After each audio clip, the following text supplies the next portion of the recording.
it's really an honor to get to present these two into our webinar. That's one of our first webinars, really looking at just one specific set of students. And, when I created Water Stories, I was hoping to create other people around the world that saw what was going on and were able to actually do something to create a positive change.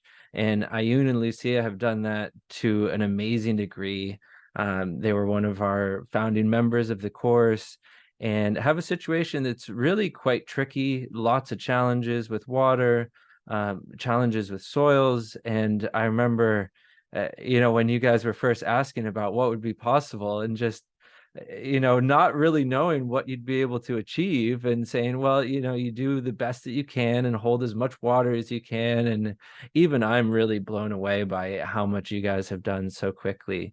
And so I'm going to share some links in the chats here for you guys to follow up with Ayun and Lucia afterwards. They've got Ruka Ngen Walle, which is a permaculture center in Chile. They've been building for the last 3.5 years. Really amazing that they've only been working on it for such a short time. You look at what they've done and it looks like they've been at it for a decade. And then Tepual Ecosystems is their new venture, really starting to spread into the wider world across Chile and helping others understand what they can do. So without further ado, Ayun and Lucia, take it away. Good to have you both on. Thank you, Zach. Welcome to everybody. It's so nice to see also those loyal New Zealanders that have gotten up at 6 o'clock in the morning to join. Appreciate that. So I'm just gonna share our screen so that we can actually share with you guys a little bit of what we have been working on. And everybody can see that all right? Just let me know in the chat box. Give me some ones for yeses and twos for nos. Yes, one. Okay, so everybody can see it. You guys are great, good to roll. Fantastic. So basically, I just want to say, first of all, thank you guys so much to both of you. You, Zach and Riley, have been two, I guess, very, very principal people in us gaining this experience and knowledge and confidence to be able to put into action things that we dreamed of for a long time but didn't know how to bring into reality. And so we feel very grateful, very, very grateful for Water Stories. It's been an incredible journey these past almost 2 years, I think now.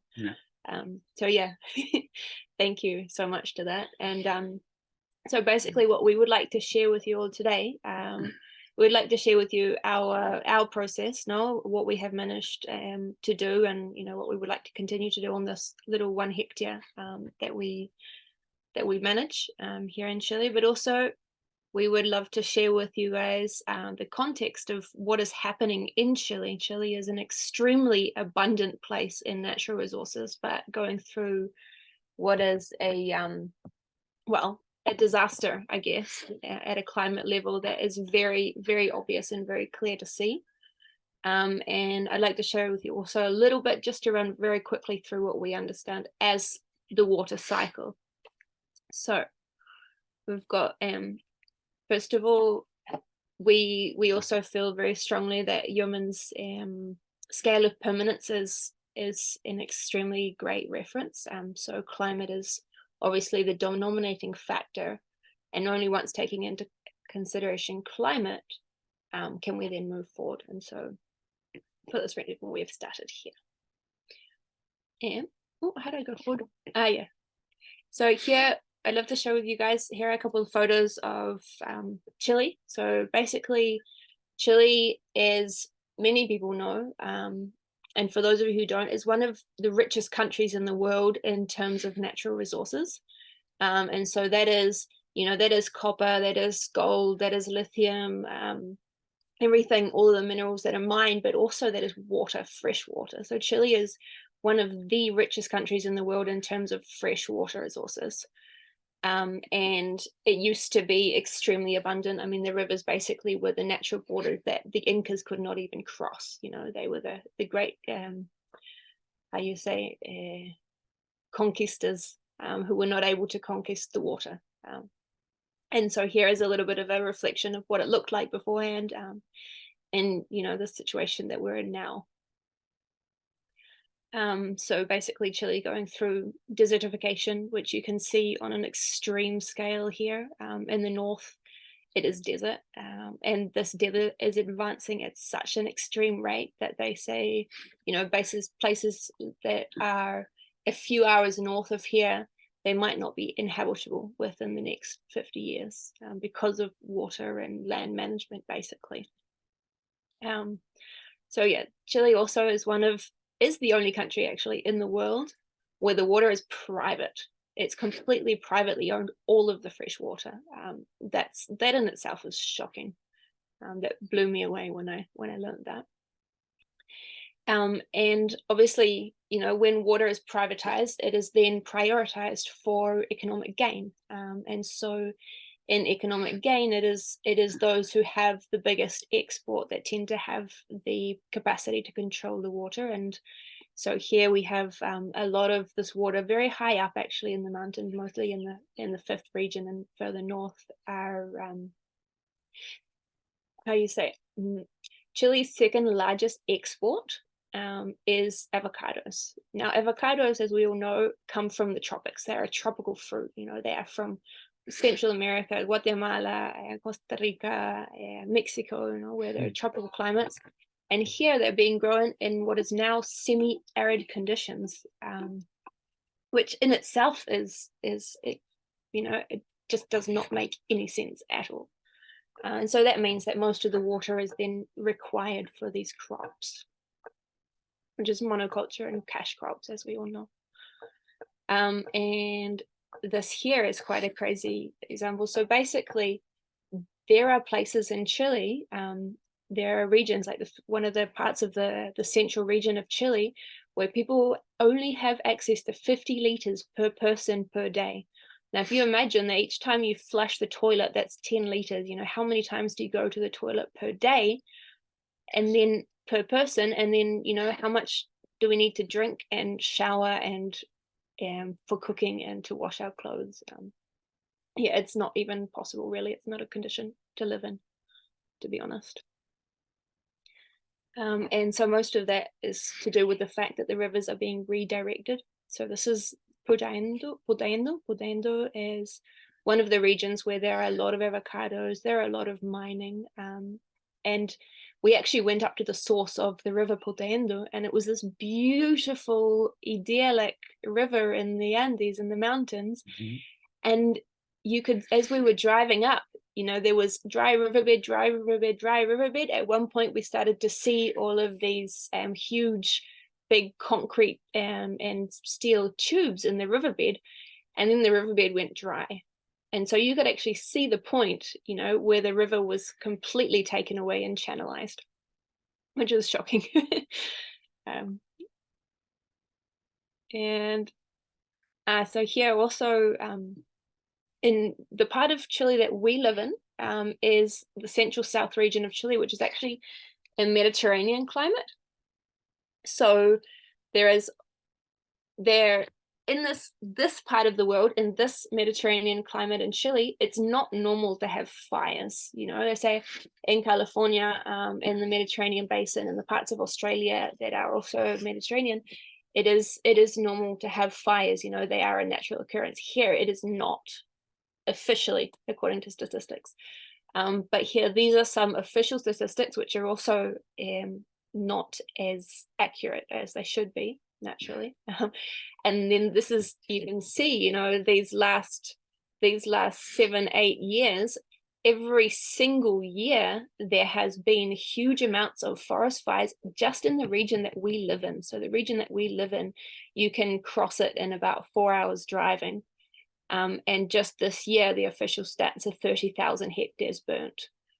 In 2017, there were huge fires where there were actually over 300,000 hectares burnt. But every year there's a fire season now in a country where there wasn't actually fires. And so, yeah, here are some aerial photos of what it looked like. You can see this here the amount of different fires. Basically what happens here in Chile is that the official statistics is that 99% of fires are caused by human action. So these might be intentionally burnt fires, or they might be, you know, someone cleaning, and therefore fires getting free. But also there are a lot of commercial ventures that use fire for personal gain and for reasons that I won't go into right now. But basically, once a fire starts, it's kind of free reign essentially to start your fires wherever you would like to start them, and then also say and have that legally being that you were affected by another fire from outside, which is sad, but it happens most of the time. And also I would like to agree, this fire is happening like 5 years ago.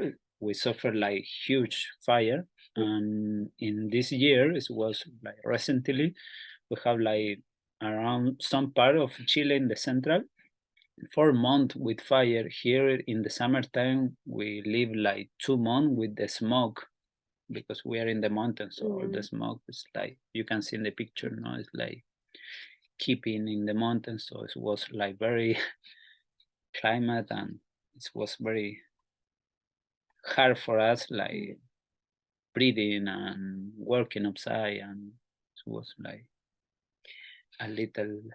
And yeah, actually, we come from, you know, what we would call like a permaculture background, where we did a study of this land when we arrived here, you know, what direction the fires should come from, what direction the winds come from in summertime, and everything that would give us an idea of where the fire comes from.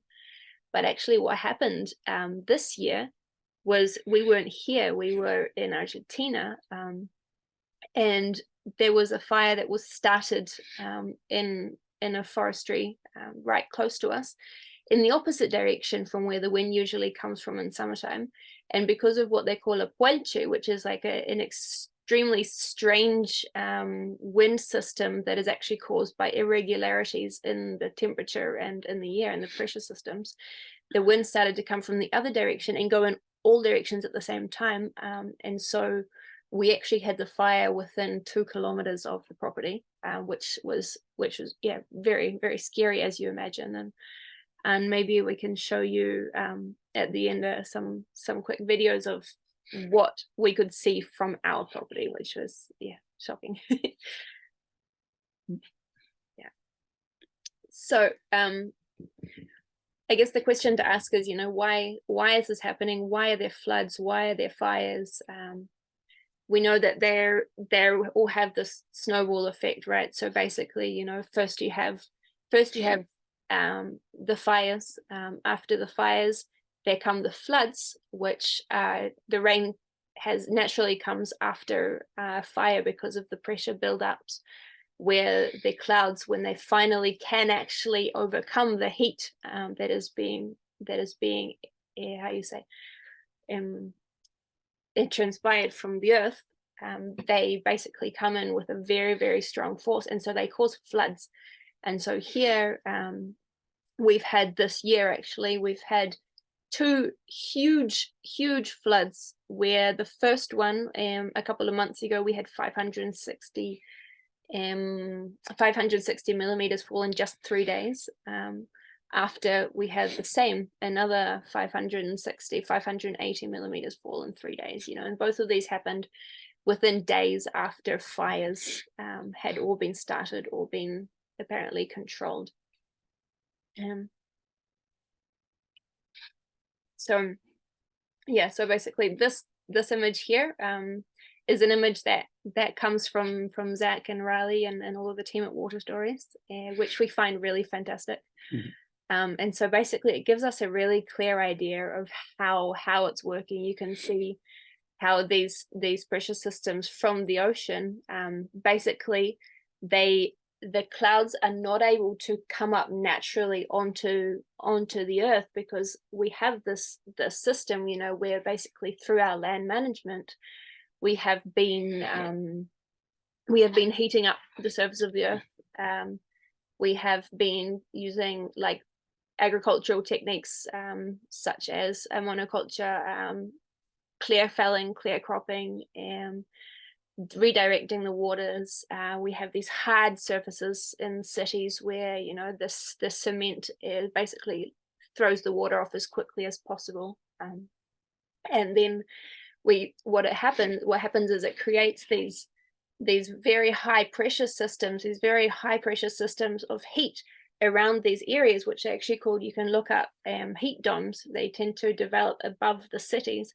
This causes the clouds to not be able to pass through naturally in their cycle. So generally in the ocean, you have a low pressure system because you have a lot of humidity and a cooler climate in the ocean. And for a low pressure system, you also need a low pressure system on the earth to be able to, for those clouds to come up through. These low pressure systems are created by high humidity at a low temperature. So these are forests, these are lakes, these are water bodies on the earth that can actually receive these cloud structures. And when these systems are not there, when there are no low pressure areas within the earth, their clouds accumulate and accumulate and accumulate and accumulate until they can't hold the water anymore, and they come down with everything. And so that's when we have the floods. And so this is part of this watershed death spiral. As I don't know, I think Zach came up with the term, or someone came up with the term, but it's fantastic. And it's very well shared here, where, you know, this water comes onto the earth and then runs off extremely quickly, as it's actually unable to soak into the earth. You know, this hard, hot surface does not allow the water to soak in. You have, you know, if you have, for example, clay, and you have a clay, you see this like dry clay, it becomes a super hard surface. When you cook clay, you have ceramic. You know, you have a ceramic cup doesn't leak. This is due to high temperatures and bare material. And so basically that's what the earth's surface becomes. So here we have the picture, like one of the watershed death spiral is happening mostly in the north of Chile, in the central region. Like in Chile we have like, it's mostly in the Latin American country, we have a lot wetland mostly in the coast, and like how is like they improve the company and how is the cities growing, and they refill the wetland, and they building in the wetland, they building house and companies, industry. And also you can see here the picture, and it shows how is the advance of the construction and building stuff. So here is the big problem in Chile, also because the companies like refill the wetland, and then we broken the small water cycle, because the wetland is create also the humidity, the life, the ecosystem, and is also like create the humidity and the cool climate surrounded. And here we have the other picture, how is the flooding. This picture is happening in this year in this region, and we are in Maule, in the central of the Chile. And this was recently, like 1 month and a half. We received here in this area, like almost 600 millimeters, the rainfall, the water. So it was in just 3 days. So you can see the picture. And here we have the photo from Licanten, is the town close to the coast, so they stay like under 2 meters of water. And here you have the picture here, the Talca, and the Talca region is very close to the river. We are very close, the watershed called Rio Claro. And this is happening in Chile, like the company is building very close to the floodplain, or refill the wetlands, so all the house, the river recover the historical flow, So this is happening just in this year, and it was very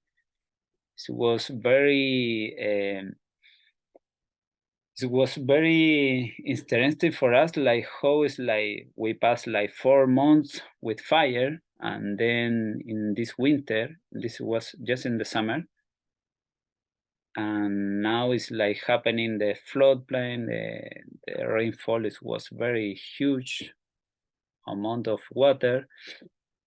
Here we have other picture like the monoculture, and you can see how after the harvest the pine, no, it's like we expose the soil, and they have the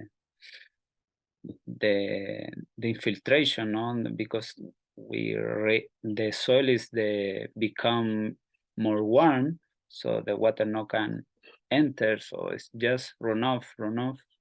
So this is the big problem also in Chile. We have the pine, and we are surrounded of pine, and after the fire they cut everything, so the surface is exposed. So when the rain is coming, now we have this flood. So it's like, was very huge problem in this year. And other watershed spiral we have in Chile, and this is like in the north of the south of Chile. We have a lot huge river. We have the company have the control and manage the levels, and they just keeping, you know, so the river is become dry, and they don't have some people don't have the water for agriculture, just managing some from like big company of monoculture. So this is also the problem, like in the mountain, because they control the water in the mountain. So you can see Chile is like this picture, no? They control the water here, so when we don't have water in the coast or in the central of valley of the Chile.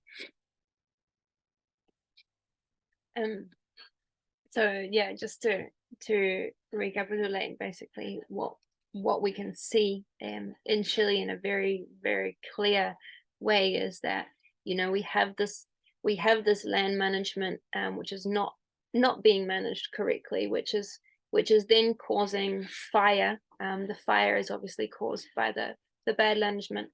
After the fire, we have these huge rain systems, these floods come in, which then, because of the fire, you know, and because of having so much water at once, all of this water runs off. This also raises the isothermic level, which means that the mountains don't get the snow that they should get. This then leads to, in summertime, what is called the sequías, or the droughts, where there is a lack of water. Over the top of what is already happening with the water in Chile, this lack of snow is then causing less and less water to actually infiltrate into the aquifers. So they go drier and they get lower and lower and lower. And it's very clear here on a very small cycle. But of course, you know, the most important is to actually look at what we can do about it. And the amazing thing is that the answer is so simple. And actually we were listening to Walter Jane again in the morning, who is incredible. If any of you have not heard of him, please listen to him. He is one of our top heroes. And so basically there are two very simple ways, you know, to restore this water cycle. One of being restoring the soil carbon sponge.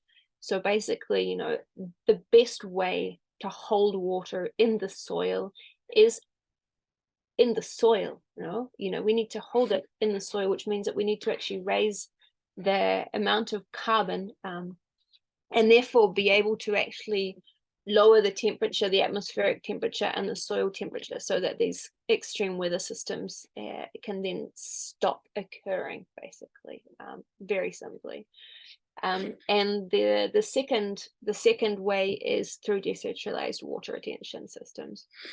So basically these two, there are three ways. So basically Walter Jane explains three very simple ways that the water is that the soil, and the earth is able to bring this atmospheric humidity back into the soil, to hold that, to actually reestablish these soil cycles. And one of them is being the retaining the water in the soil, so raising the soil carbon sponge.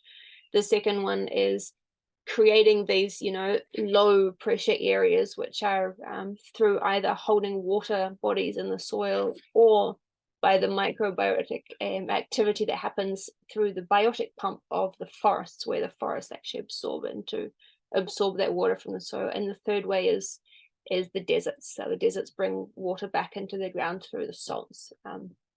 So here on our property, we've been focusing on two of these. One is decentralized water retention, and the other one is improving the soil carbon sponge. So we wanted to show you also these incredible heroes and their success stories. So for those of you who don't know Rajendra Singh, this amazing video by Riley and Zach and the team shows how he has actually lowered the temperature, brought 7 rivers back to life, and recharged well over 250,000 wells with his work. So incredible stories, really. And Zach, who has been such a great mentor for us these past 2 years and has been so incredible at sharing his knowledge and experience, so that we can actually have the confidence to take on this this water cycle and this restoration of the climate that we really aim to continue with. And so then we can come down into our context. So basically, if we understand the global situation, right, but what is it that we can do? What is it that every single person can do to bring back this water cycle to a more natural cycle? And the first thing is to study their own area, their own local area. So we sit here in the mountains in the Pre-Cordillera, which is like the foothills. So I don't know if you can see this, my arrow here. So basically we're sitting on a ridge line. So we actually don't have a huge amount of water that arrives to our property, yet we have the water that's collected from the rain. Here where we live, there is an average of 800 millimeters of rain per year. We actually receive a lot more than this. This year we've received well over 1.5 meters. This all falls within 2 to 3 months.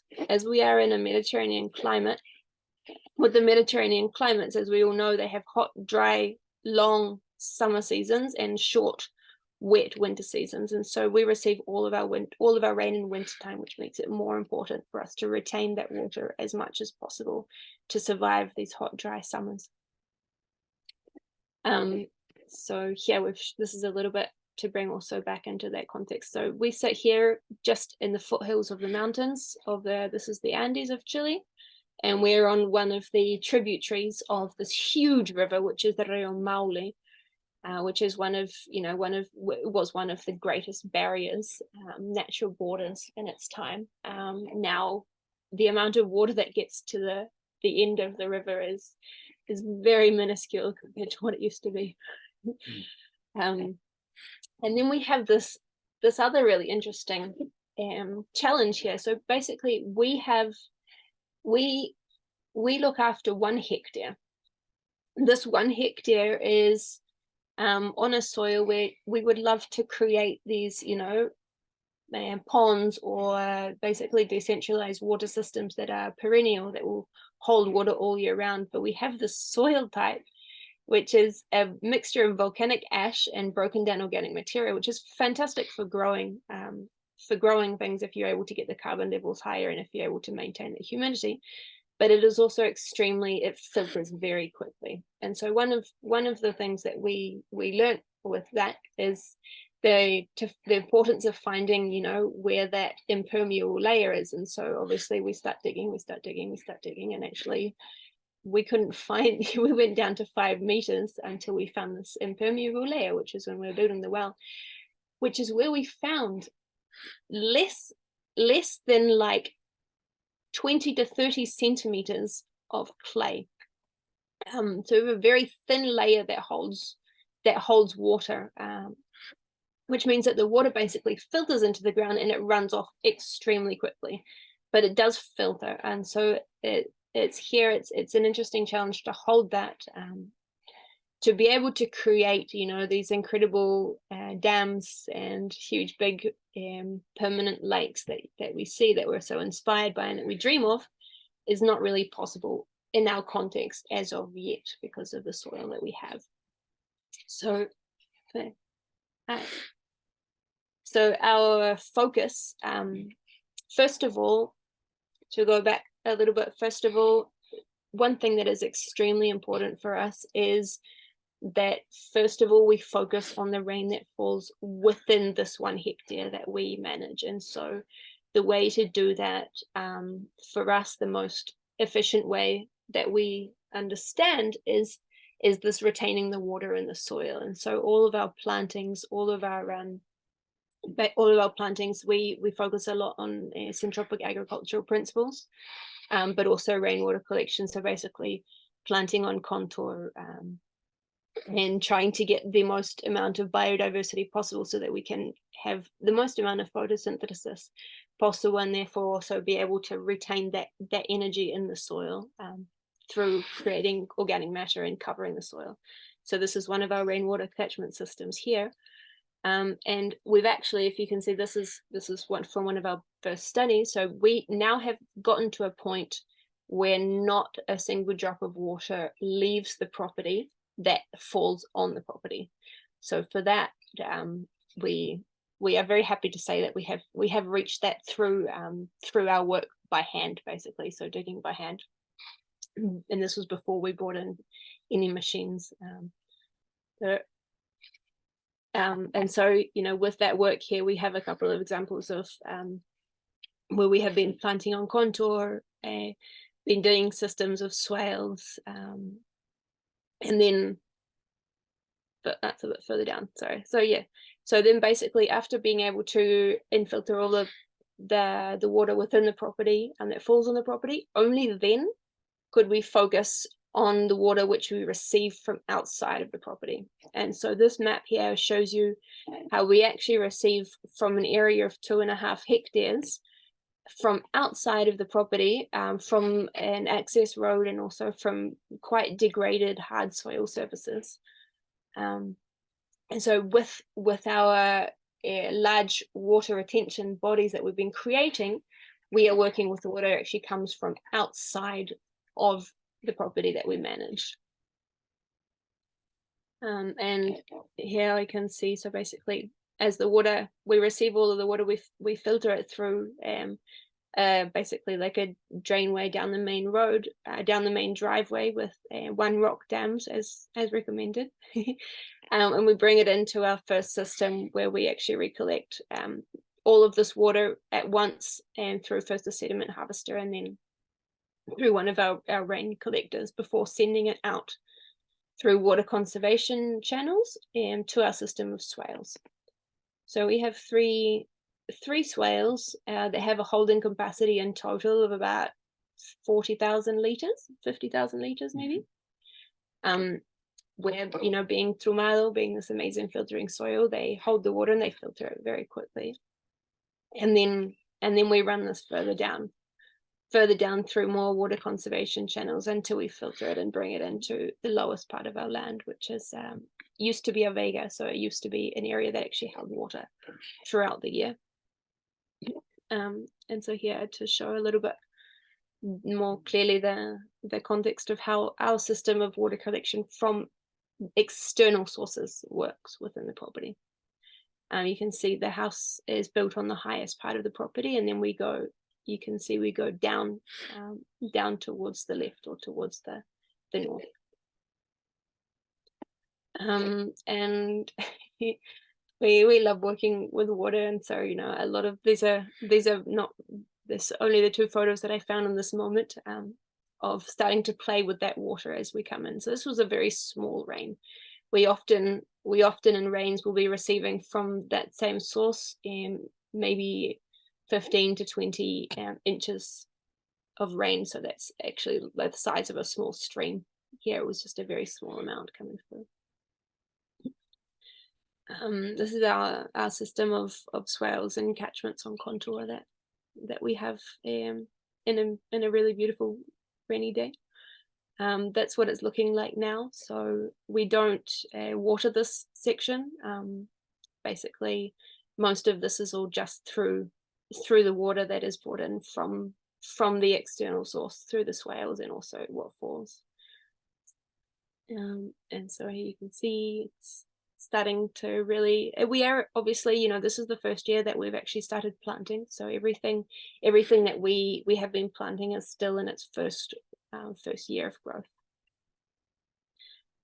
This one of our swales so they fill actually quite quickly. They fill within 5 to 10 minutes when it rains. It's quite incredible. They are almost a meter wide by about 20 to 30 meters long, and there are 3 of those that hold the water, and then they're interconnected.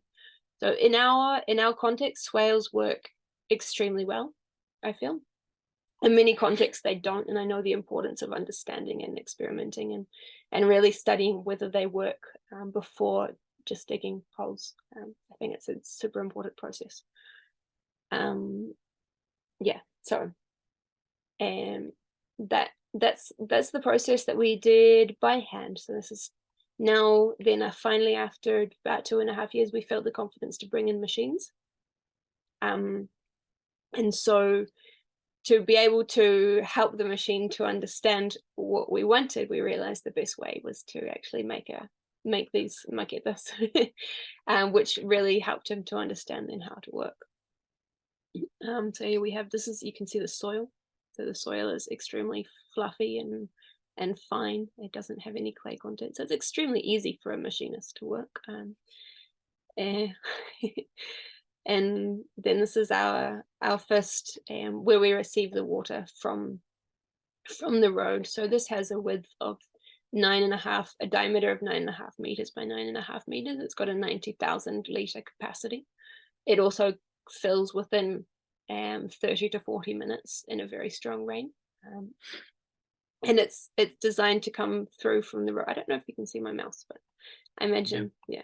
So it basically comes through a system, a stone entranceway, which filters it into a sediment trap. And then that sediment trap, once stopping that rush of water, flows over into the system, which then, to stop erosion and also to allow that slow movement of water, we bring it around, spiraling it back into the earth where it will filter in over time. And yeah, so this is our stone entranceway. It seems to be working extremely well. Thank you to Zach for all the technical specifications, of course. Here's the shape. You can see that the base of it is still so we have the dream of creating this as a perennial water body in the base of this space. So at the moment it's not finished. Here we have it when it's filled on a beautiful rainy day.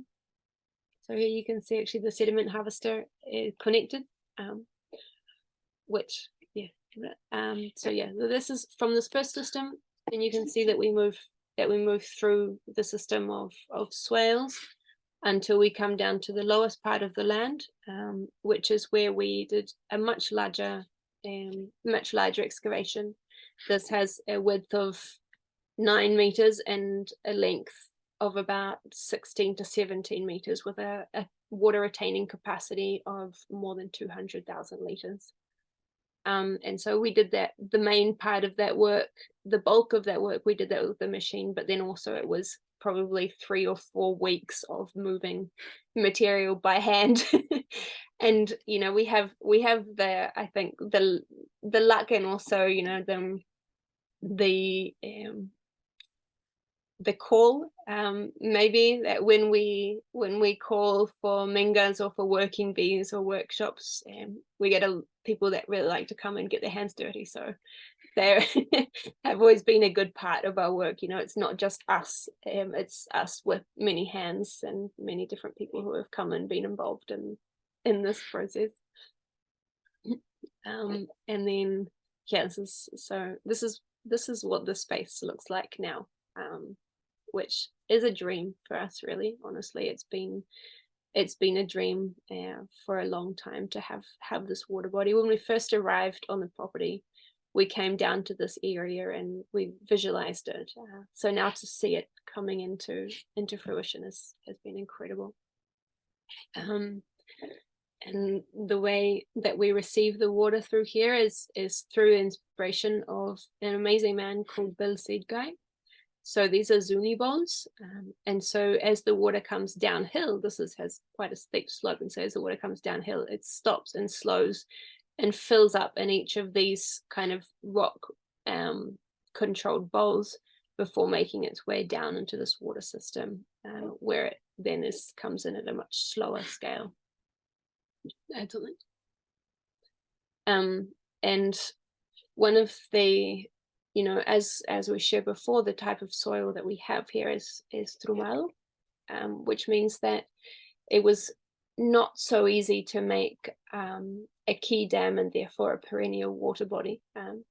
So this water system here is actually designed to infiltrate water into the soil. So it infiltrates and it hydrates the area around it, and it has actually had an incredible result where we have seen different areas of the property a little bit lower down where water has actually started to spring up from underneath the soil. And also the height of our well has been raised by probably 2 to 3 meters. So this is what it looks like recently from above. And then this is just quickly to show you, what it looked like. This is 2014, this is 2015, and this is now. So Google Maps has just been updated, which is quite cool. And yeah, it looks extremely green now, which we are super happy with. And this is one of the wells that has popped up on the property. I don't know if it's a result of what we have been doing or if it's just joy, but it's come through. And that's the end of what we have prepared in a presentation to share with you all today. We'd love to share more, but I feel like valuing the time, everyone really appreciate how everybody has been here and has the time to come and listen to what we have to share, and we really appreciate being able to share this. So thank you. Thank you. Awesome. Really great work. Really awesome presentation. Amazing work that you guys have been doing. There's a lot of really positive comments in the chat the whole time, and a lot of people chiming in now.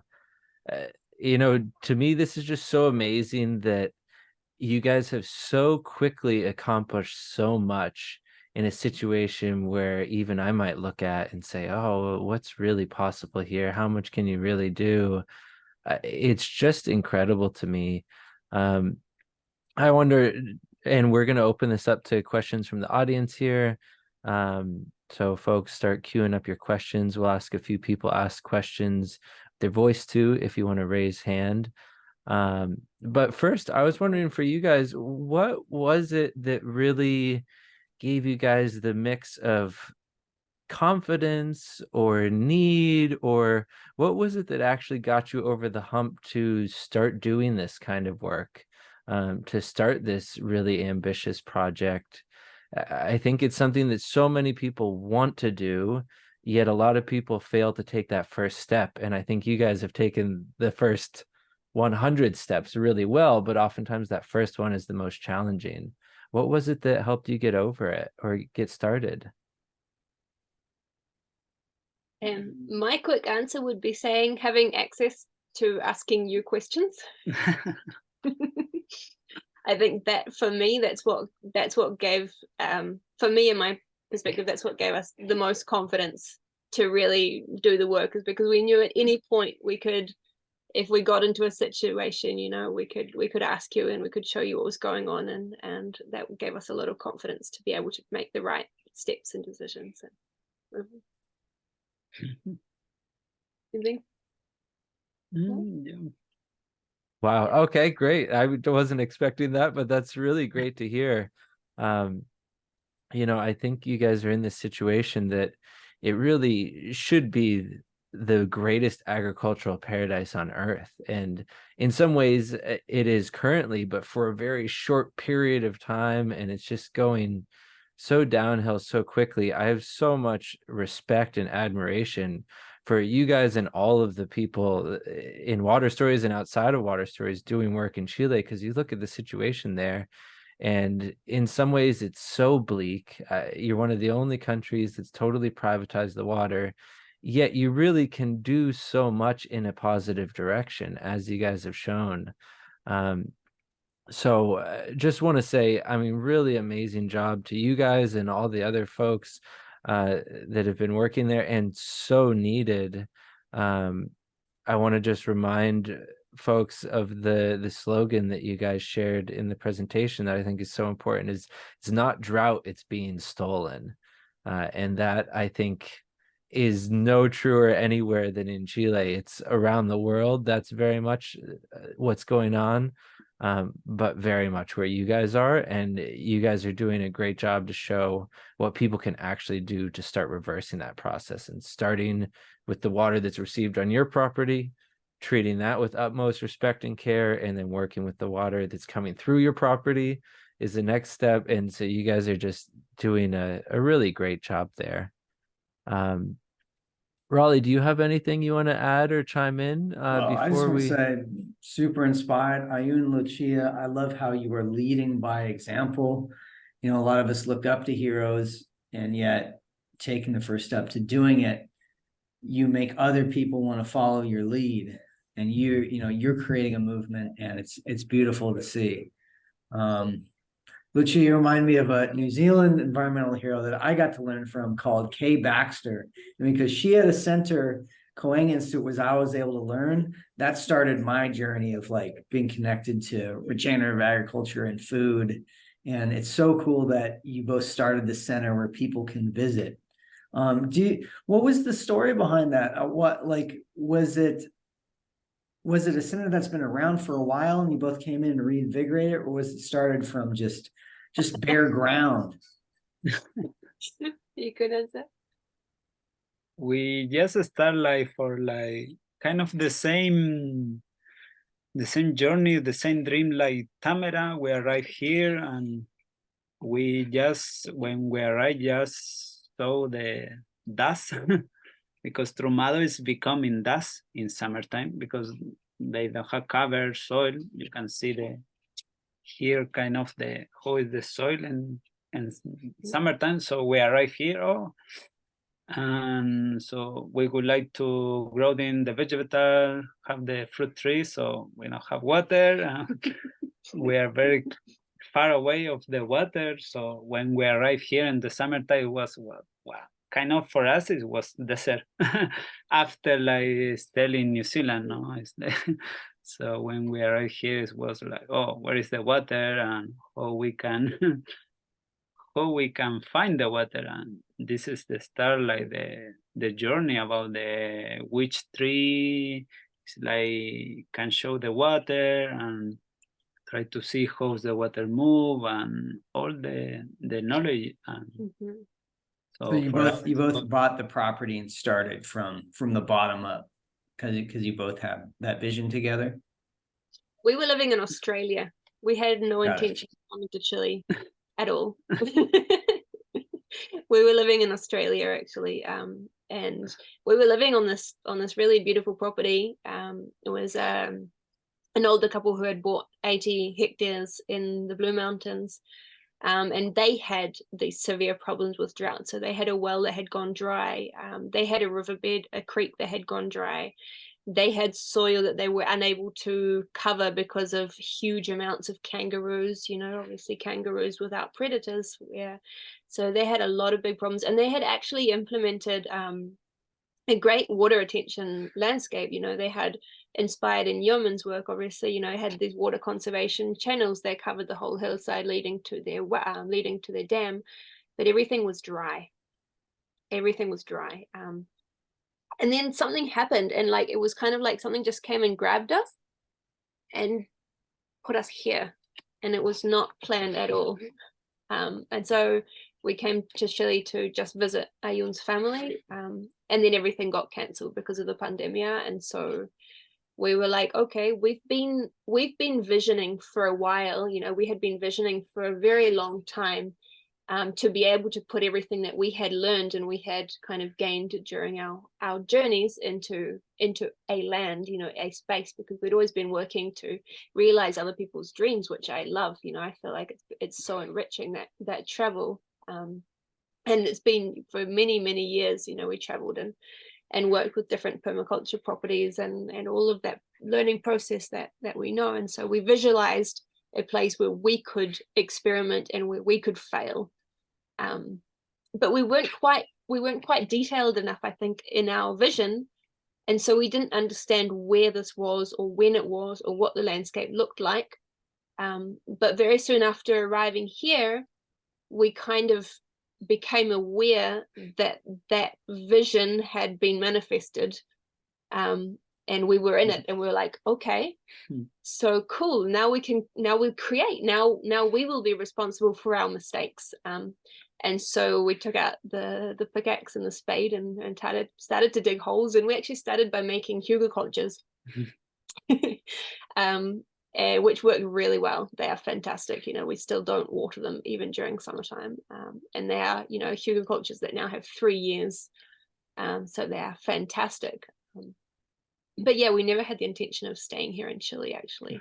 It just kind of evolved that way. So That's such a cool story, hearing about how you guys started it. That's awesome. Well, I think this is a great opportunity. There's a lot of people here from Water Stories who have questions, who want to hear.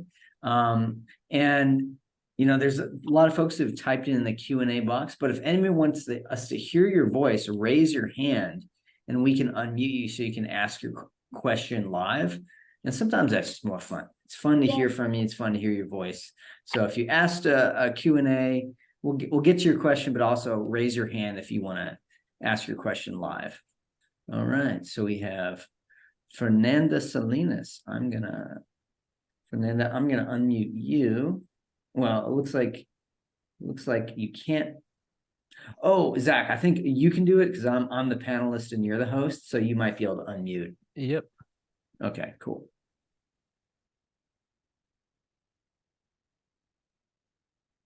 Now you can hear me? we can Yeah, I hear hear you fine, Fernanda. Great. Hi, I'm so glad to see you. I'm from Santiago, Chile. And I didn't know you, so I'm so excited to learn about your existence, about your project. I'm really like emotional about this because I think what you have done is so amazing, and usually you see projects like this, like in Africa, in Australia, in New Zealand, in the States, but here in Chile, I haven't seen anything like this, and I would love to visit you, and that's my question. If you are open for visits, and I would love to meet you and learn from you, work with you a little bit if it's possible. And the other question is, I had another question that I typed in the Q&A box, but now I'm so excited that I forgot. And I think that is the question for now. yeah. Yeah, you can visit. We are happy to share, and because for us it's very important this work in Chile, no? You know, how you know. So we are very open for receive you and visit, for share. Yeah. Thank you very much. So I'll keep in contact with you. Yeah, sure. For sure. Thank you. And I'm adding to the chat here their 2 Instagram accounts where you guys can follow their work and follow up with them as well. And I wonder too, another question that's come up is on a related topic, are others catching on to this in Chile? I wonder if you guys could speak to you know, are people getting more interested in this? I know there's some other people doing efforts collectively and individually? What's the status of water cycle restoration as a practice in Chile? Yeah, I think it's gaining a lot of power, and I'm sure from your stats you can see, you know, like in the founding members, I don't know what I think we were about 20 or 30% of us were from Chile.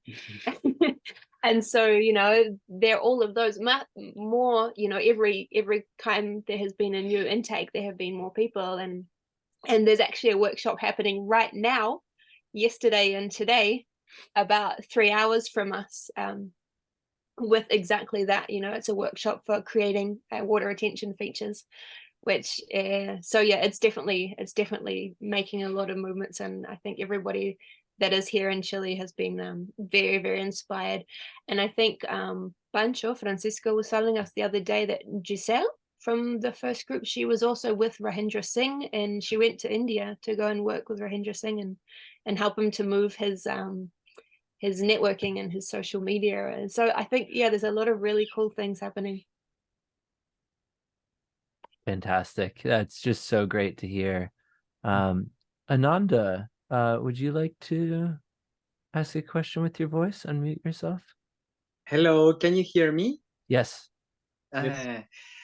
Ayun, Lucia, I'm so happy to see you. I'm so proud of you because I know you and I met you. I've been into your property at the beginning when all this work most of it wasn't done. Because of you, I got to know about this type of work. I got to know about water stories and many other people around the world. And I've shared this news with as many people as I could. And my question, so thank you so much. My question is, how intensive has it been in terms of work, in terms of, I don't know if you could put it into hours of work per week or a certain amount of dedication per semester or years, something like that, just to have an idea. I know when you're working, you're not thinking about that, but I think it requires compromise, right? So if you could share something about that. I think I remember something that reminds me of something that Zach said in one of his video classes, where, you know, what you do in your daily life needs to be a passion. It needs to come from the heart. It needs to be something that you are so enthusiastic about that time it kind of just becomes an illusion. And I think that's the best way I could answer you. And it's so nice to hear your it's Ananda. It says you are Ananda. Ananda, yes. Okay. Ananda, yeah. Yes, from La Bella, Aldea de Paz. Awesome. Also, muchas gracias por estar aquí. Qué lindo que estás. So happy. So yeah, then you know us well, and we know you well, and we know your situation very well, and I think you understand more than anybody else that what you do in life needs to come from the heart. Thank you. Thank you, Ananda. Muchas gracias. Well, I feel like, go ahead, Zach. Yeah, I just kind of going through the questions here. We got a bunch that have come in. And folks, if you've entered your question in the chat, please enter it into the question and answer, just because it's a little bit easier with how much is going on in the chat to keep track of, so we don't miss it. One question is, ¿les costó mucho trabajar con la retra por el tema de la movilidad que tiene? Did it cost much to work with the backhoe for the situation that you have there? Yeah, it was like with this retro is, as you know, Zach, the retro, they have like to put the two hands before to like use so it was like not the best, but that's just we have available surrender, because also in the winter time we have some floods, so just the the neighbor, they have this machine, and it was like a little bit not hard, but after work we have so much job to like make the design and move the soil. But how you know through Mado is like the dust, so it's very easy, it's different to clay to make the form and the contour and the curve. So it was like not the best option, but it's just we have available. So we are very grateful for doing it. A number of questions along the same theme. With water being privatized in Chile, is ownership of the harvested water contested? Or have you had any issues because of the work that you've done with retaining water? Due to the legal issues around water in Chile. Good question. Thank you. As far as I know, the rain is not private. And I think until they privatize the rain, then there is no way that they can say that I can't hold the water that falls on my land. I know that once it is in a river, then yes, then you can't take it out. So that would be my short answer. And also, I think we are not doing something on a large enough scale for it to cause red flags or that call the attention. But I also believe that we're not doing anything that is illegal. In fact, retaining water for agricultural use is done by almost everybody. And pulling it directly from rivers, even with huge massive pumps that are taking out more than what's legally allowed to, is happening everywhere, including right in front of us. So I think we're very small fish on that way. And if everyone were to do what you guys are doing, it would make a tremendously positive impact in terms of having more water availability in all of the downstream parts. Along those lines, and a follow-up question, what additional benefits apart from reducing erosion and improving vegetation have you seen so far? I would say the quickest response to that is the height of our well. So last summer we were able to pull from a well a maximum of about 300 to 400 liters per day. So it was at a depth of about 6.5 meters. Our well is only 7 meters deep, so we had about 30 to 40 centimeters of water during the driest part of the year, which is after all the snow melts in February. So we don't have that comparison of that time of year, but at the same time of year this year as the year before, we have an increase of 3 meters of water. So our well is at about 0.5 meter below ground level, which last year at the same time it was about 5 meters below ground level. So I think that's probably the biggest benefit that we've seen immediately. Wow, and what a difference. I mean, you imagine just accomplishing that on such a small or relatively small property. Just amazing. Imagine if everyone in the region did it. We have someone who joined in from the Water Stories community. I think you just unmuted yourself. Are you talking to me? Yes, Marta. Thank you. What a beautiful work. What a beautiful work. So inspiring and so necessary. I would love to visit you. I live in Colorado. I'm Chilean. And when I go to Chile, I'm in the Maule. And I think, Zach, I met you many years ago. Was the same property when you went there?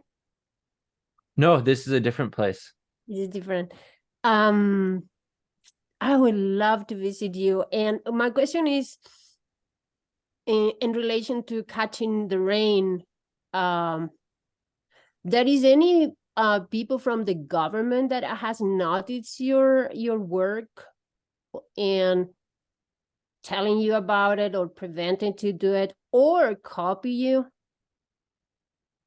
I'm not sure. I hope they copy us. But you have not any news about it. Mhm. No, it's No. also very recent what we've done. Yeah. But we have seen that Google Maps has been updated. So I don't know if you can. So Google Maps was updated just like 2 months ago, and so now everything that we've done shows up quite clearly because the satellites are getting closer and closer and more accurate every year. But I don't think we're doing anything. We're not. I mean, I'm 100% sure that we're not doing anything that is controversial, basically. Mhm. Hopefully, but and just we are start this work like in July, so it's like very recently. Okay. Yeah. And are you planning to be in contact with, I don't know, the community and the children's or the youth to teach? Definitely. We receive quite a lot of people who come to visit us and help us out, and also we're quite involved with the local community. So we actually did a presentation just last week for Runoff, who came to Runoff. They are the organization in charge of forest in Chile, and so they came to the local community to give a speech or give a series of classes about prevention of fire. And we also we're given the opportunity to give a presentation to them about our way of prevention of fire and what we're doing about it. And they really liked it, actually. And so they're going to come this week coming up. They're going to come and visit with the regional manager of Maule of Runoff. So we're quite stoked that we're having that effect. With children, there actually, where we live, there are not so many youth. So we are kind of starting that movement of the youth coming back into this area. So there are now 4 different young couples that live here. But apart from that, they're mainly older people. So the same problem, that many small villages have, where there is not a way to sustain an economy in a smaller community. And so all of the children go to Santiago and they study in Santiago to have a better life and a profession and everything, and their parents stay here, and so it was kind of in quite a stagnant position where their school actually closed down quite a few years ago, but I think that's starting to change and a lot of people are coming back, and I really hope that our work and also the other young couples who have come here who are doing also incredible things, together we can start to have that kind of magnetic pull to bring back young people to come into these areas, because they are very abundant. They have the opportunity to be extremely abundant. Awesome. Well, CONAF is part of the government, so I think they are getting it. Right? And what altitude are you there? We're at 750 meters. And what kind of trees are you planting? We are planting a huge, diverse range of trees. I don't know if you know the work of Ayun of agriculture, syntropic agriculture. So we are a very strong believer in the fact that to rebuild a forest of any form, you need to use the type of trees that are able to be pioneers in the situation. So we have areas where we're able to plant with fruit trees and we're able to plant with native trees, and when we have areas which Gotch would call as the retomada, which is basically like when you are bringing back a landscape that doesn't have any topsoil, inorganic material, and so you are bringing in species that are able to sustain themselves to grow within these. So these are exotic species that can be quite controversial, like the eucalyptus, the wattle, the blackwoods, and a lot of these trees who are incredible pioneers to be able to begin to rebuild the soil. So quite diverse depending on the situation. Thank you, Marta. Yeah, I will visit you for sure in February. I would love to. So I will be in contact. Thank you so much. Thank you, Marta. Oh, there's some really good questions here. I feel like we're going to get to a bunch more of them. But Zach, why don't really quickly share about people who are interested in, if they're doing their own want to do their own water stories journal with the course, we have a course open right now called Water Stories Essentials, which is the self-paced option. If we could share the screen real quick, why don't we bring that up? Just so let folks know, because, you know, a few times of the year we open up water stories where you can learn with, you know, with Zach as part of a group, but there's also for people who want to do this year round or who want to do it at their own pace, there's also Water Stories Essentials. So, you know, it has everything in the Water Stories Advanced course. However, for people who want their own flexible schedule, who want to do it at their own pace, whether it takes a few months or it takes a whole year, Water Stories Essentials allows you to do that. So you're still going through the same action steps, but you're doing it at your own pace. So this is available right now. You could hop in, you can start your own journey towards building water retention features. And yeah, go on your own journey like Lucia, like Ayun, like get started. It will really help you push you along to reach your water goals in the way that you might not do without this push. So a lot of people are coming through this and having incredible results. So we hope you jump on board and start your own journey towards creating water retention features. Oh yeah, whether you want to be it as a professional, whether you want to do it as your land, or whether you just want to help your community, there's so many pathways towards success here. And I got to say, when I started it, I wasn't sure how it would work. I hoped it would be successful, but I did not in any possibility imagine it would happen so quickly. I mean, as you guys are really proof of, and so many of the other founding members and even our second round students, people are already making demonstration projects of their own, starting businesses, working for different outlets. It's really amazing to see.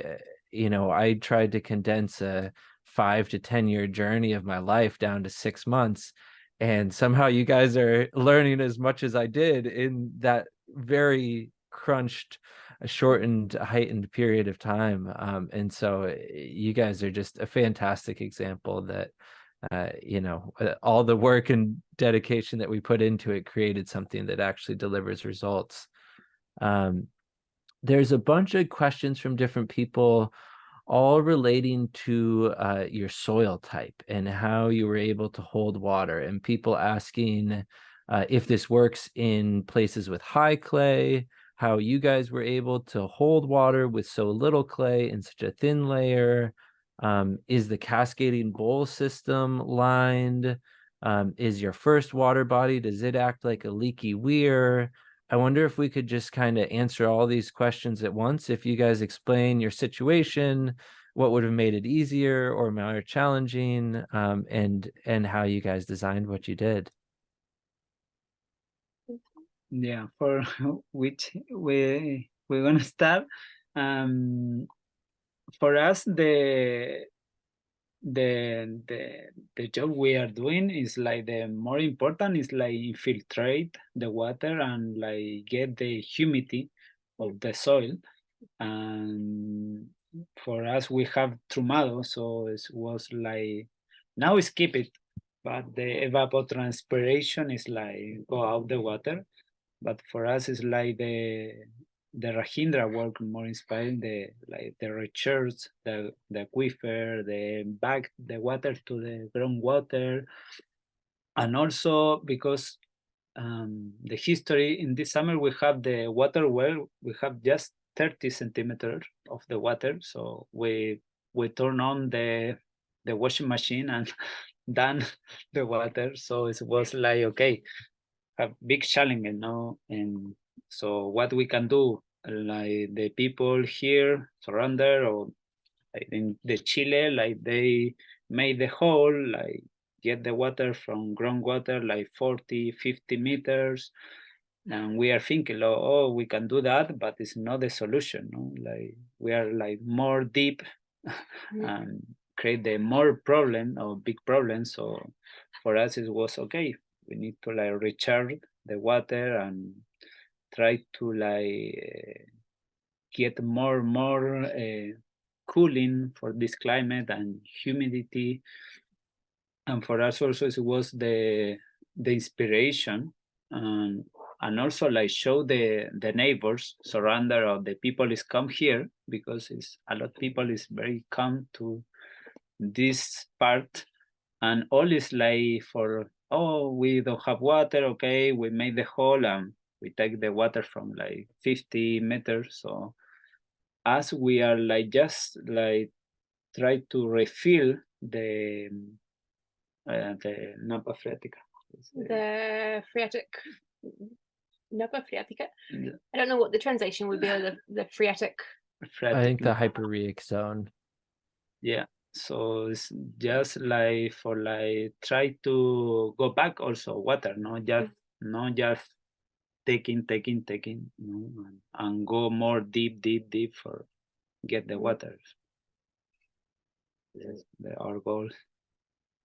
If I can add a little tiny bit to that, I feel like, you know, as humans, we have been taught and brought up in this culture to extract and to take and to, you know, like do this, but actually like what we need to do, the more we give back, the more abundance the world will give to us. And so, you know, that is natural. That's a natural effect. And I feel like if we are using the earth, you know, we are using the water to give back to the water, to give back to the earth, is not only a good thing, but it's like our how you say, our most important reason in life. I'm not sure what the word is, but yeah, I feel like it's so important to give back, so that we are actually creating abundance everywhere around and outside of us, because we are just a reflection of the environment we live in. And I thought maybe you, Zach, would be best to answer for when there are clay situations, if we don't have that. Yeah, I mean, it works in many ways even better and is much easier when you have high clay areas. I think what you guys have accomplished is so amazing because of the lack of clay.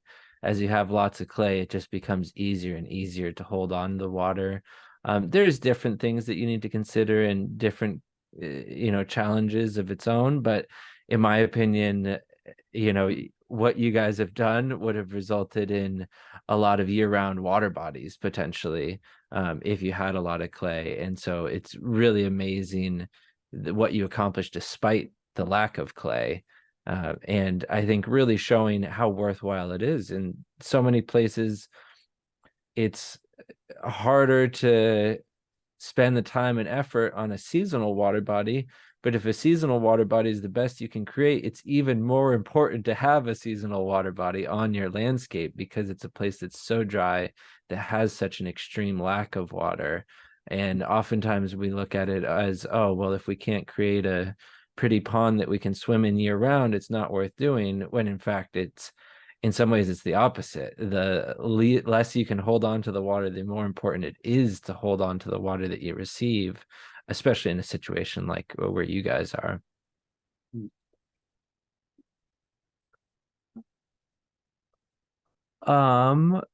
There's a lot of people asking about the water that travels down from other properties, how to work with that. Does it make sense to harvest water off of roads? I wonder if you guys could just speak a little bit more clearly to what you're doing to harvest the water running in off-site, and what are the considerations in that you need to factor in. Okay. I can do it too. Yeah, you can. So I would say that the most important thing is actually to understand the land shape beforehand. You know, and to consider, yes, it is super important to have a very clear idea of where that water is coming from, what it goes over, what the situation is, where you are in that land shape.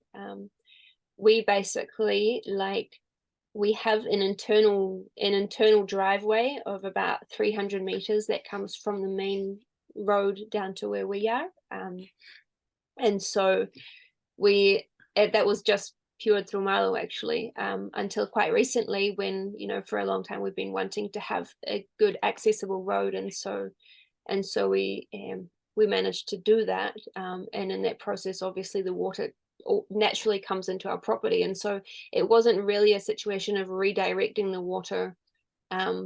It was more a situation in our case of where like we were receiving this water already and it was having a disastrous effect on the property. It was just every time it rained, it would take all of the leaf matter, all of the organic material, all of the topsoil. It was extremely hard for plants to take root.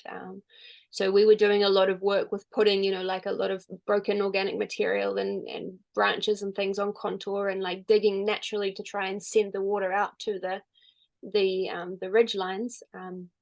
So in our case, we already received this water and we do filter it before it comes. So one of the things that Zach recommended to us, and because of we have, this hill that comes down towards our part of the ridgeline, where basically, where our first water collection is kind of like in this dip in the ridgeline. It's a saddle essentially. And so in the saddle, on this coming down this driveway, we have 9 one rock dams in this water that's channelized on the side of the road, and then these filter all the sediment as it comes through.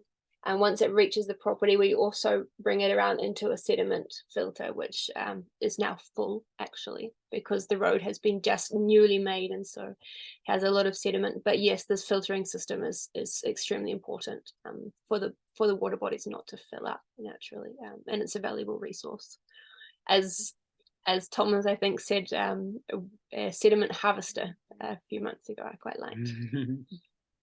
I hope that answers the question. Yeah. Yeah, wonderfully.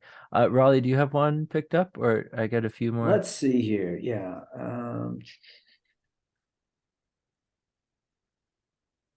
Oh, this is a good one from some in the community. How does your permaculture background and experience add to your water storage practice to restore a healthy water cycle?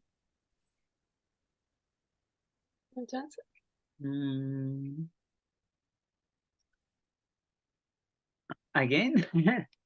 Oh, well, I guess the question would be, from a permaculture background, yeah, how does it relate to restoring the water cycle? Like, how does a background in permaculture help you build water retention features and actually impact the water cycle? Yeah, for us, the permaculture was like the knowledge about the study of some like wind things, air care. No, the principle. No, for us it was the how we can involve the permaculture, these 3 principles like the air care. This was the own principle, and how we can care the air. We need to back the water, no, and revitalize the short water cycle, and how we can revitalize this water, this soil, no. And for us, it was like this was like the more important, for example, in the context where we are living, because we want to create something, we want to grow in something, but we don't have water. So how we can get back the water, or how we can revitalize the soil was the more useful. And I'd like to add actually to that, the word permaculture is also thrown around very, very lightly and very easily. I would recommend reading Bill Mollison's books, because it's a manual for a reason. He speaks about syntropic agriculture. He speaks about basically everything that we have continued learning along our journey. And we go back to his manual. Look, he did, so permaculture, I think, people take like very small aspects from that work and they call that permaculture, but actually it's a whole systems, it's a way of seeing a whole system and finding and trying to design and create systems that work interconnectedly together, to create abundance and, that fair share and that earth care within the landscape. And so, yeah. Quick follow-up question about the water that you drink, you're capturing this water in the ground for your trees, for the greenery, for agriculture, but the water that you're drinking, are you capturing it in rainwater tanks? Are you pumping it from a well? What is the difference between this water that you're capturing on the land and the water that you're drinking? We drink the water from water well, and all the job was like for research the aquifer and where we get the water. So we just design and manage it all for like research and get more water, because in this year it's plain, we don't have nothing of the water for like we not can survive. And also the vegetable and the fruit and also the trees. So all the job was for like drink water and get bring water for all the ecosystem surrounded, and also after we did this work, some like beer from wetland is coming and Birds. check like, oh, it's water body here, and we have here in Chile, and the place we are living in the local town, the name is trailers. Like the patches. Like the beer is like the bird is like living in the wetlands. So imagine how it was before this part, no? They call trailers, and all the people before say, oh, here was like a spring everywhere, and now it's like the dreaming is like get back this bird. But we are here very frequently, very close, but he not appeared yet. But hopefully one day we're gonna have very And close. we also harvest rainwater from the roofs, and in all, I mean, everything we do is rainwater collection, whether it's from the roofs, whether it's on the soil, whether it's in the gardens, whether it's, you know, directed into certain swales, or whether it's into these catchment features. So yeah, we drink from both the water from the roof, from the rain, and also from the well. And that's a perfect analog to really what the kind of work that Rajendra is doing in India. And I think so oftentimes overlooked. We'll go for the engineering solution of we just need more tanks and more storage and collect the water off of the roofs and just have big enough tanks. Whereas you guys are really infiltrating water into the ground. And so in the dry season, you're getting a higher quality water that's been filtered through the ground. But then the much bigger thing is in all of the watersheds downstream, they're all benefiting from the storage that you've created. In the tank storage, nothing else benefits from the tank storage except for that one house. When you turn the earth into your tank storage, you benefit yourself even more so. I just imagine how much more water you guys have now after, you know, just not that, I mean, a lot of work practically, but in this big scheme of things, not that much work that you can do in a couple of years. And you're also benefiting every water user downstream, from the plants to the animals to the fish to the people. So I think we just so oftentimes overlook what we can do with the earth as far as storing water. And for, you know, we put that aside for these more engineering solutions that don't have any of these other side benefits that in some ways are even more important than the main benefits we're achieving. Mm-hmm. Completely. Yeah, definitely. Another question, can you go back to the slide where you were looking up to the water holding pond and seeing the downstream rock work? I'm very interested in how you built the rock work so that when there is heavy rain, the water does not cut out the land around the flow area. And actually the video you guys have, if that's ready to queue up, that might explain this well too. Yeah, this one in the video would be great. Yeah. I want to share video. I think So yeah, those, everybody can see, those are the Zuni bowls they're talking about, where it's almost like water ladders going down and just slowing the water at each cascade down those Zuni bowls. But yeah, watch this video that they're about to share about water being captured on the land. and also shape, you know, as you guys have shared with us, and you know, many other masters, they always share basically like really important, you know, with these features is how the water moves through. And so, you know, if you're making a catchment like the One Rock dams, for example, you know, they're either lower in the middle because you want the water to move over the middle, or they're angled to a side because you want to actually direct the flow of the water, to even potentially like carve certain areas out. You can work with the water in the way that you decide where to move it. So in this case, these Zuni bowls they're cut out at a dead flat angle.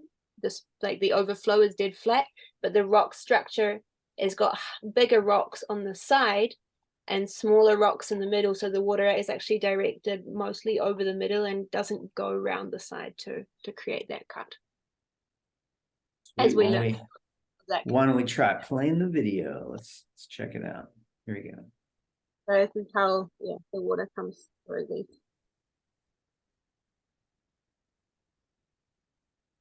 This was unfinished also, by the way.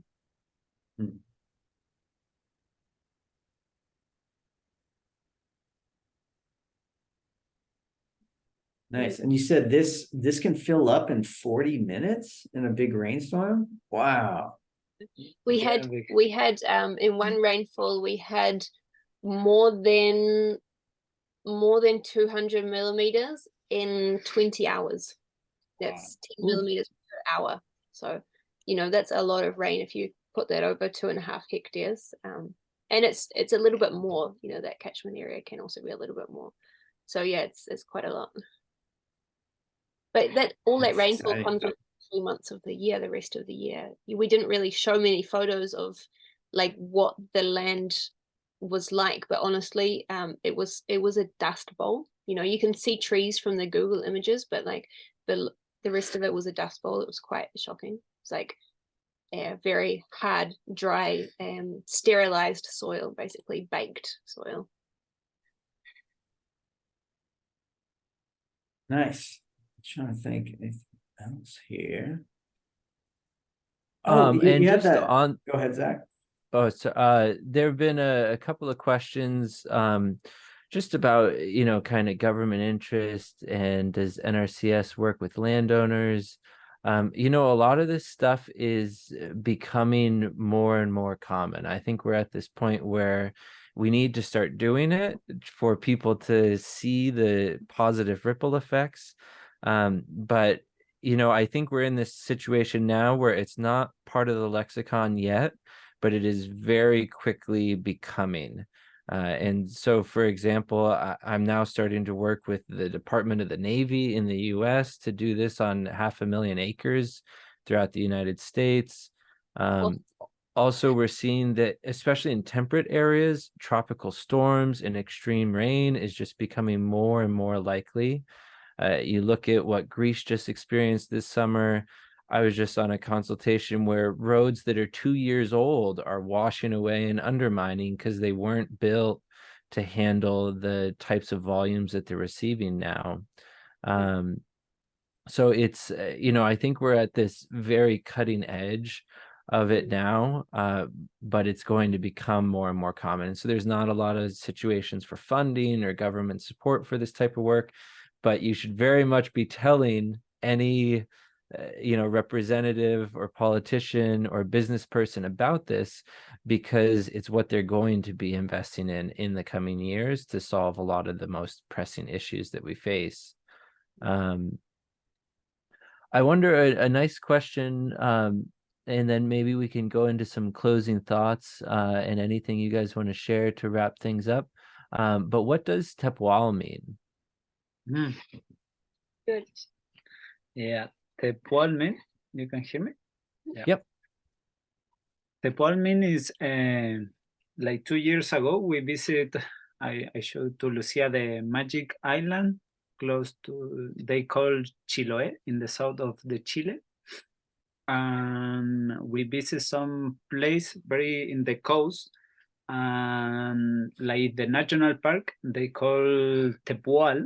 Tepual is the like ecosystem, like the wetland ecosystem, and tepu is the tree like it's grown like in the water, and they create the amazing, they like how it's grown him is like, so they create like little ecosystem, and him also purify the water, and it's a very magic tree.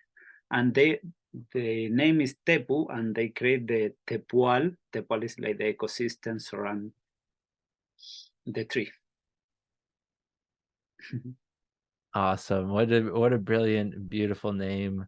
And you know, something that's just so simple, historical, and also really what we need to create. I mean, we look at around the world, we've lost 87% of our wetlands in the whole world. And so this is exactly what we need to be moving forward towards to help rebalance these climate extremes and water extremes that we're experiencing. You know, it's been such an honor to have you guys on here today. Really just so wonderful to show and highlight your work. I know so many people have been inspired by it. Amazing how much you can accomplish so quickly. Do you guys have some closing thoughts or something you'd like to leave folks with? I'll also enter the 2 Instagram accounts for these projects for folks who are joining to follow and follow up with. But yeah, any closing thoughts or things you'd like to share?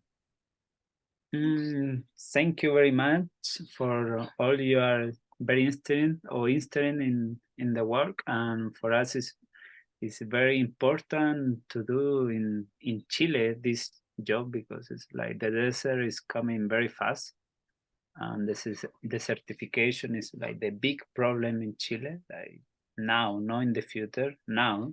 And in this year we received a lot of water, but the problem is stale, and also the government is paying a lot of money in like for like rent the big machine for bring the water for the local people. So for us it's like the dreaming is like use this resource for like create resilient and water management and catchment, and because we have 2 options, no? And for us it was the same. We have 2 options.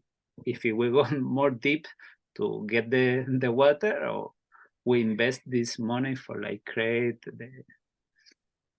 resolve the problem. So we are also very inspiring for you guys for the water story. So for us, it's like it was the dream end. And we're very grateful and part to the student founder, and you are create amazing resource, you know, like the video was like, wow. For us, it was like almost cry, you know, when we saw some video, and we still saw the video, you know, the Rahim, the service was, wow.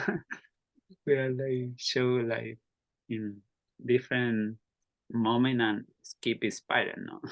And for us it was like, okay, when we still moving the soil, it was remember Rahindra and keep doing. I guess what I would like to share, you know, as well as like Ayun shared this deep gratitude that we feel for you guys for having given us all of this information, this knowledge, this experience, this confidence to make these moves, and you know, to take on moving things with a machine. You know, I mean, Bill Mollison always spoke about it. While there is petroleo, while there is diesel, you know, we should use this to do good, you know, because it is a resource that is available now. It's very cheap, it's very subsidized, and we can use it to great impact, you know. And so for us, it was a very big movement to make this movement, you know, to bring in a machine, where before we were doing everything by hand. But we really, like, it was amazing, you know, and it seemed so easy once he was here, you know, just to be able to stand and like know. Also, thank you to that work, to be able to know what his limitations are because of the type of machine he has, how he can move, where he, like how he needs to accommodate himself. That was really amazing for us to be able to support him in creating what we visioned. And so I think that kind of information, the only way that I've ever found access to that information is from you guys and from your videos. So that's been amazing. And also, I guess if there's a message that I would like to share, I feel that in a time that we are now of such an uncertain future, it is more important than it has ever been before to create abundant, resilient systems where we are in control of our water, our food, and basically are able to live in abundance from the land, because it's not going to last for very much longer. The way that the system is, the way that the world is going, you know, we know that we're kind of like, we've already fallen off that waterfall, but we just haven't quite hit the ground yet. And so while we're flying, like, take advantage of the abundance that's around us, you know, store water, store seeds, create resilient systems, plant trees. I think that's so important. So yeah, that would be my closing message. That's great. It's so important. I mean, we're at this, in so many landscapes, we're at this precipice where it's getting really bad now, but it's going to get a lot worse soon if we don't do something. And the harsher it gets, the harder it is to do things. The more water scarce gets, war and conflict becomes an issue. And then who cares if you can build a beautiful paradise landscape? Other people are going to come take it from you. And so you guys are doing a great job of, let's show a different future before we get there and really start building towards that better common future. And so for people joining, if you want to do these kinds of things, first off, go visit their wonderful project, see what they've done, support them in their efforts, get them to help you. If you want to learn how to do it on your own landscape or in your own country, consider joining the Water Stories course. This is our best attempt at a resource to train practitioners around the world to be engaging in this kind of work. And what I see time and time again is when you take that first step in a positive direction, it's like the universe kind of aligns. And there are days that it's hard, sweaty work and you need to remember why you're doing it. But at the same time, you just get reward after reward. And when you see the birds coming that haven't been there and the water flowing out of the ground that hasn't been there, it really just gives you so much hope, and even beyond hope, where we know we can do something about it. And the more that this spreads around the world, the more that we can revive our rivers, restore our landscapes, and really avert the most pressing issues that we face. So for folks watching, thanks everyone for joining today. Thank you, Ayun and Lucia, for sharing all your wisdom and knowledge and for everything that you're doing there. If folks aren't on the community, we definitely recommend you join. It's totally free. You'll get access to films, lots of great resources, these webinar replays, and we look forward to highlighting more beautiful stories like this in the future. Yeah, for sure. And there's a special treat if you haven't joined if you're new to Water Stories, there's a new film we made about Sepulcher that were released in July. That's up there. So check it out if you want another big inspiration about how you can create big water retention features. And it features the farm right behind Zach's picture, the Kremeterhof. So check that out. Lucia and you, thank you so much for your time. I'm so glad you guys were posting on Instagram and we saw your pictures, because that was like, we have to share this. This is so beautiful and you've inspired everyone. So thank you so much for your time. Gracias por ustedes tiempo. Thank you again. And thanks, Zach. All right. Well, what do you reckon? I think this is a good place to end the webinar. We'll chat with everybody soon and take watch for your inbox, because you're going to get a replay in there. Awesome. All Thank right. you, everybody. Ciao, Have a everybody. wonderful rest of your day. Bye. Bye-bye. Thank you.